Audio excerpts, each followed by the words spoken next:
হ্যাঁ, বাস।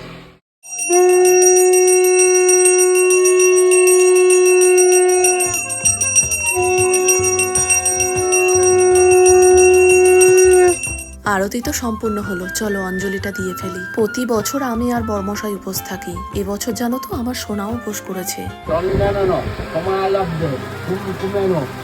চলো অঞ্জলি দেওয়া তো হলো, গণেশজিকে শুধু ভোগটা দিলেই পুজো সম্পূর্ণ হবে। আর আজকে জানো তো দুপুরের রান্নার দায়িত্বটা মাই নিয়েছে। এখন বেলা 1টা মতন বাজে, মায়ের রান্না প্রায় হয়েই গেছে, শুধু এই খিচুড়িটা হলেই হবে। পুজোতে দেখবে খিচুড়িটাই বেশি ভালো লাগে, তাই দুপুরে সবার জন্য খিচুড়ি, মিক্স সবজি, চাটনি আর পায়েস হয়েছে। সকলের খাওয়া দাওয়া কমপ্লিট, সব শেষে আমি আর বনু খেতে বসেছিলাম।